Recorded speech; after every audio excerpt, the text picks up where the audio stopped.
നമസ്കാരം. ഇന്ന് JM നിയോയ്ക്കും Tata നാനോനും monsoon കാലത്ത് നമ്മൾ ഇമ്പോർട്ടൻ്റ് ആയിട്ടും ശ്രദ്ധിക്കേണ്ട, വളരെ പ്രധാനമായും ശ്രദ്ധിക്കേണ്ട ഒരു വിഷയത്തെക്കുറിച്ചാണ് ഇവിടെ പറയുന്നത്. സാധാരണ വണ്ടി ഓടിക്കൊണ്ടിരിക്കുമ്പോൾ മഴത്തുള്ളികൾ ഗ്ലാസിന് മുകളിൽ പതിക്കുന്നത് കാറ്റിൻ്റെ ശക്തിയിൽ സീലിങ്ങിൻ്റെ മുകളിൽ കൂടെ കയറിയിട്ട് ബാക്കിൽ കൂടെ ഒഴിഞ്ഞു പോവുകയാണ് ചെയ്യുക. ഇതിന് വൈപ്പറിൻ്റെ താഴെ വശത്തായിട്ട് ഇതിനൊരു കട്ടിങ് കാണാം. ഇത് AC ഇൻലെറ്റാണ്. ഇത് ബോണറ്റ് തുറന്നു കഴിഞ്ഞിട്ടുണ്ടെങ്കിൽ നിങ്ങൾക്ക് വ്യക്തമായിട്ട് കാണാം. ഇതിൻ്റെ ഉള്ളിൽ കൂടെയാണ് വരുന്നത്. അപ്പം മഴ പെയ്താൽ ഇതിലെ വെള്ളം താഴോട്ടേക്ക് ഇറങ്ങുകയാണ് ചെയ്യുക. അപ്പം അതിൽ എവിടെയെങ്കിലും ബ്ലോക്ക് വന്നിട്ടുണ്ടെങ്കിൽ ആ ഭാഗം നമ്മൾ അടഞ്ഞു കിടക്കും. അപ്പം ആ വെള്ളം നേരിട്ടിട്ട് ഉള്ളിലേക്ക് വരാൻ സാധ്യതയുണ്ട്. ചില സമയത്ത് അവിടെ ഇലകളെല്ലാം ഡെപ്പോസിറ്റ് ആവാൻ സാധ്യതയുണ്ട്.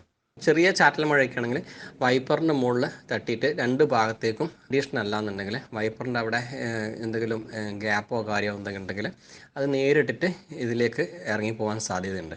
അപ്പം ഒന്ന് ശ്രദ്ധിക്കണം. വൈപ്പർ സമയത്ത് നമുക്ക് റീപ്ലേസ് ചെയ്യേണ്ടതുണ്ട്.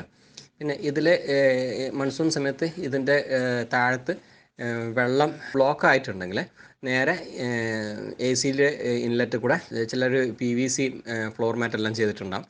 അപ്പോൾ അതിൻ്റെ രണ്ടിൻ്റെയും ഇടയിൽ ബോഡീൻ്റെ ഇടയ്ക്കായിട്ട് ഈ വെള്ളം കെട്ടിക്കിടക്കും.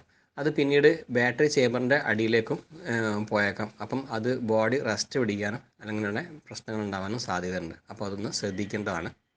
ടെറസിൽ നിന്ന് ഒഴിഞ്ഞു വരുന്ന വെള്ളം കുത്തനെ ഗ്ലാസിൻ്റെ മുകളിലേക്ക് പതിക്കുന്ന രീതിയിൽ ഒരിക്കലും വണ്ടി പാർക്ക് ചെയ്യാതിരിക്കുക. മഴക്കാലത്ത് റണ്ണിങ് ബോർഡിന് മുകളിൽ ചളി അടിക്കാനുള്ള ഒരു സാധ്യതയുണ്ട്. ഈ ചളി അടിക്കാതിരിക്കാൻ വേണ്ടിയിട്ട് നമുക്ക് ഫ്ലാപ്പുകൾ ഫിറ്റ് ചെയ്യാൻ ഇതുപോലുള്ള ഫ്ലാപ്പുകൾ ഫ്രണ്ടിലും ബാക്കിലും ഫ്ലാപ്പുകൾ വെക്കുന്നത് നന്നായിരിക്കും.